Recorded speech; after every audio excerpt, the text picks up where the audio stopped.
asked me 3 years ago whether I was neurotypical or neurodivergent, I would have said I'm neurotypical, but I'm not. I have dissociative identity disorder, and that is an acquired neurodivergence. It's a change of brain structure created through the experience of severe repeated trauma that you could not escape. I have a bunch of clips that I'm going to show you of an experience that Cinnamon had of severe, harsh, and abrupt rejection. Since we have DID, we don't have the same responses as people who do not have DID. We have a lot of PTSD responses, and so there was a rejection that occurred. And you'll see in the video how upset Cinnamon got about this rejection, because for us, for the system itself to be rejected means nobody's allowed to be who they are. They're just not allowed to, because society won't accept it. It doesn't matter if who you are changes over and over and over again because of trauma. Society is not going to yield to you for that. They're not going to be more helpful. As we all know, a lot of people in this world don't believe in dissociative identity disorder, which is unfortunate because it's absolutely real 100%. I promise you that. And so Cinnamon got rejected. And so here you'll see her getting really upset about this rejection, because there are all these implications to that. This is what it means to be neurodivergent. I mean, I've had to spend my whole life policing myself internally so that I could make it so other people external from me were not inconvenienced or upset in any way. The question is, should I have to do that? Do I have to hide myself all the time just to make everybody else more comfortable? And I remember seeing this big wave go through the mental health community and the internet at large, people telling people not to talk about their trauma because trauma dumping is traumatizing. And yes, I understand that trauma dumping is, but there are the right places for that, and your channel should be one of those, because people can choose or choose not to watch, and that's the whole point of YouTube, you know? And so I choose to talk about trauma because I was often silenced as a child, as a teenager, for many years into my adulthood, silenced. So I am on the side of people talking about their trauma, not in inappropriate fashions, not just blurting it out to people without warning, without them understanding the context of the situation. I don't believe in that.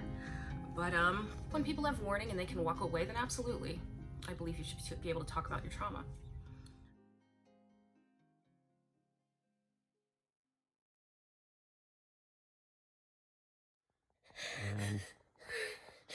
It's gonna be okay, baby. It's okay.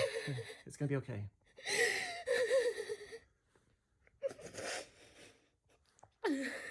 There's ignorance. There's stigmatized, right? We're not going to be able to act normal all the time. No. Tell me, where's Brandy host?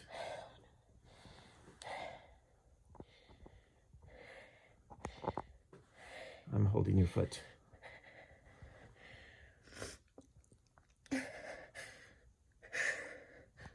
Okay, so what's going on? What's going on? We will never be accepted in the world.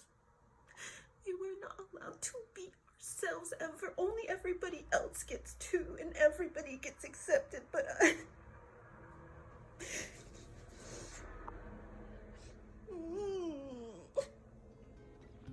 You see, this is the stuff you have to worry about when you have DID. You may know you would react one way, but you don't know how another part of you will react.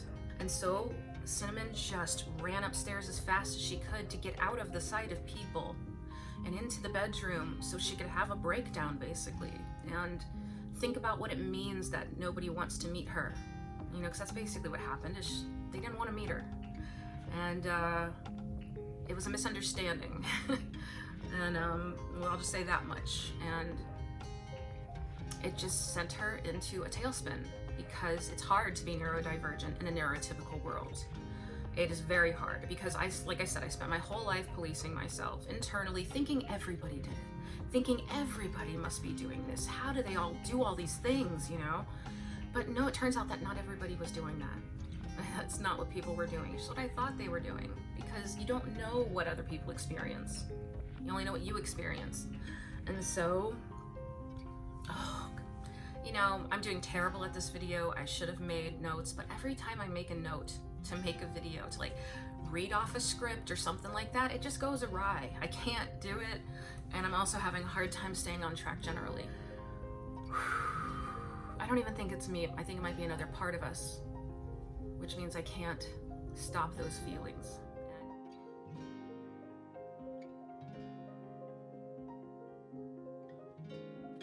I should be able to make this video easily. I should be able to sit here for 10 minutes and talk and have no problem with that.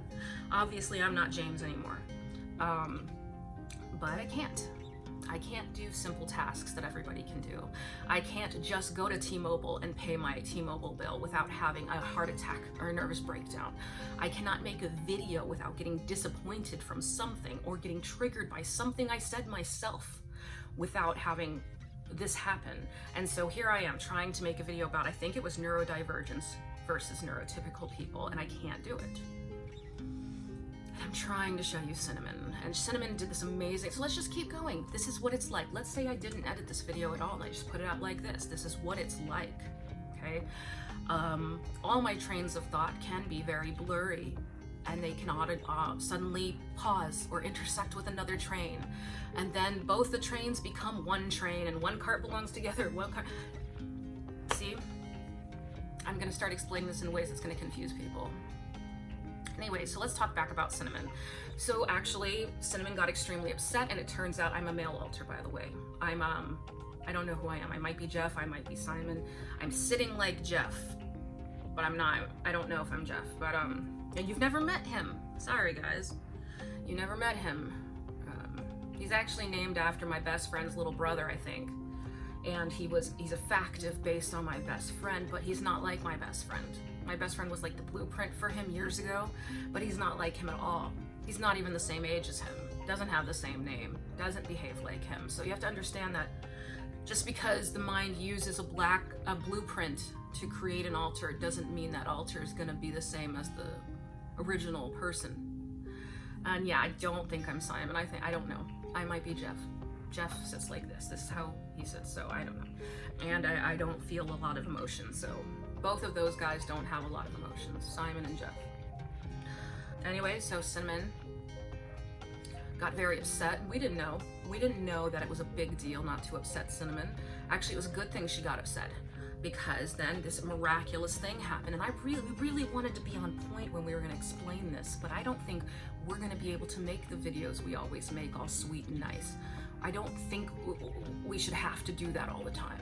And so Cinnamon got hurt in a very critical way for her, for a 3-year-old, and got rejected harshly, and ran up the stairs and had a little nervous breakdown. And when she was done,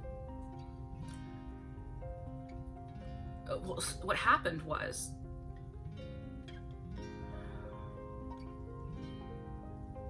so she had her nervous breakdown.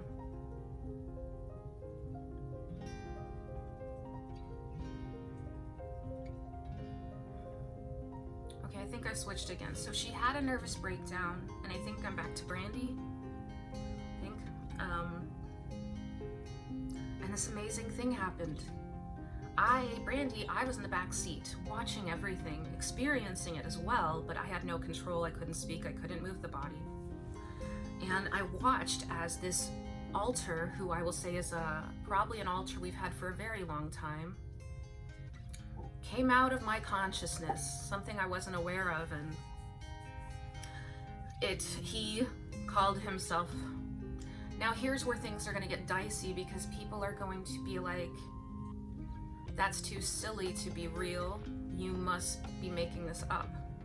I understand that criticism, but you have to understand how old the brain was that made these alters and the reasons those things happened. These alters were made, a lot of them, before I was 10 years old, you know, and so sometimes they are really absurd creatures. I showed you what one of the alters is, a werewolf building that moves like water. No physical sense, makes no sense whatsoever, but it must have somehow made sense to my 2, 3, 4-year-old brain, okay? So this is one of those types of alters. So the Ancient One Ancient One. I don't know any other name so far. That's the only encounter I've had with this altar, is the situation with Cinnamon. He came up out of nowhere and comforted Cinnamon, and you can see it in this video. This next video you're gonna see is a video I sent to my psychologist friend who helps me sometimes, and to explain what happened. And so here's the video. Something amazing happened today. It was unreal. Apparently it's a very bad idea to hurt Cinnamon. In my system, I learned something unreal today. So Cinnamon was bawling because of what happened. Suddenly, this part, I was in the back seat, I could hear everything. This part, it was like a big dragon dressed in a knight's armor with fire, and he looked terrifying.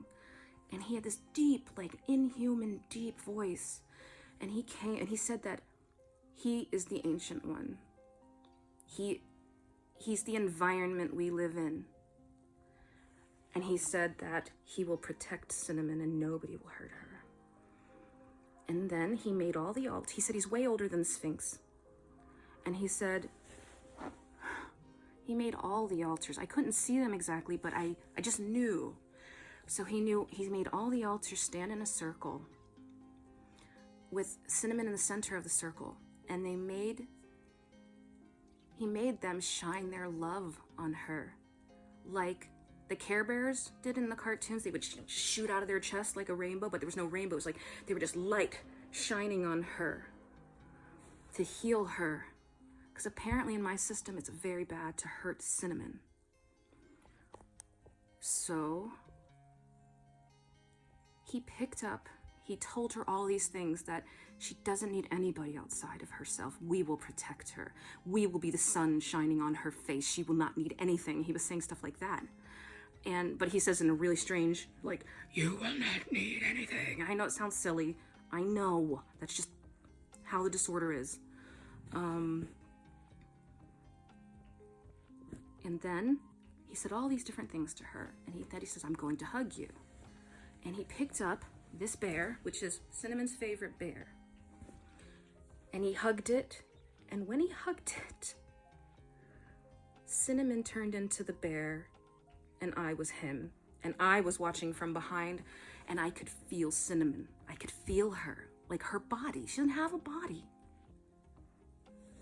And he just held her. And she was the bear, and he held her, and he told her he was gonna protect her, that nobody will ever hurt her, and her whole family and everybody who loves her is here, not outside. I literally just watched my system self-soothe for the first time ever. Have a good day. Self-soothing is a big deal. I mean, for my system, huge. All of my life, I've had just an almost total inability to soothe myself. Just not able. Able to get angry at myself, able to whatever, yell at myself, but never could soothe myself. The fact that this altar came out of nowhere and just soothed Cinnamon and taught me that Cinnamon's role is to teach us how to love ourselves through loving her. You understand that? To teach this body to love itself through loving part of itself. And that healed her. That prevented the split. It was my psyche showing me what I can do to soothe myself. And it was the most amazing experience I've ever had, because I've never been able to.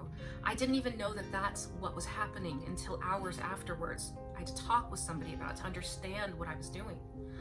And it's just a very important thing to be able to do as a human being, because when you can't soothe yourself, you just stay in a state of panic and anxiety, whatever the feeling is, depression, whatever it is. And we were just really happy that happened, and it showed us a path for potentially soothing ourselves in the future. It's not something I can do voluntarily. It's only involuntarily that I can do anything like that. But maybe over time I can learn. Maybe I can learn. And hopefully one day I'll have therapy so somebody can help guide me.